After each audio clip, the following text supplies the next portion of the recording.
Immense mais silencieuse, impressionnante mais humble, l'abbaye du Mont-des-Cats fait jaillir une force mystique où le temps semble s'être arrêté. Son hôtellerie tenue par quelques moines est devenue un lieu de retraite qui peut aujourd'hui apporter la paix à celles et ceux qui ont de plus en plus de mal à la trouver en eux. On a un certain nombre de prêtres et de religieux et religieuses qui viennent pour un temps de retraite, mais il y a aussi des couples ou des plus jeunes qui viennent pour se ressourcer spirituellement, humainement, pour se poser, pour réfléchir parfois au moment où ils doivent prendre des décisions importantes dans leur vie. Ils disent il faut que je m'arrête quelque part ou que je puisse parler à quelqu'un. C'est ainsi que pendant plusieurs jours, les retraitants apprennent à vivre la simplicité d'une vie de moine, à écouter le silence et à prendre du recul sur leur vie, une déconnexion qui doit pourtant s'organiser avec beaucoup de patience. Pour quelqu'un qui n'est pas habitué, généralement, on suggère de ne pas rester trop longtemps parce que comme on n'organise rien pour les retraitants, à part les prières avec la communauté, il y a quand même 2 fois 3 heures de temps libre. Qu'est-ce que les gens font dans leur temps libre?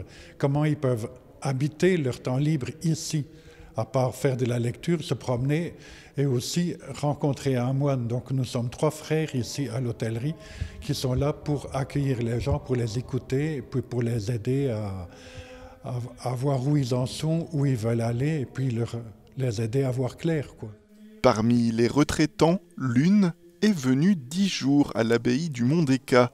Pour cette jeune femme qui n'est pas de confession catholique, ce séjour s'est pourtant montré comme un besoin de plus en plus évident.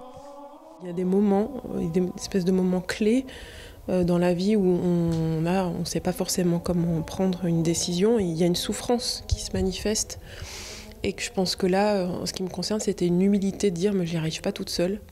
Et ce qui m'a poussée à venir au monastère, c'est qu'il y a une vraie rencontre qui s'est faite pour moi.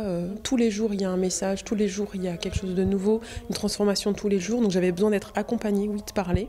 Donc au bout de 10 jours, j'arrive avec des réponses, une énorme remise en question, plein d'émotions. Il y a eu plein d'émotions. Il y a une prise de conscience sur ce que c'est qu'un monastère, le cadre, ce que ça dit, ce que moi ça m'a apporté, en tout cas pour mon travail personnel. Je n'étais pas forcément là pour faire une thérapie, mais ça apporte énormément sur comment on agit, sur ses actions, sur ce qu'on fait, ce qu'on dit.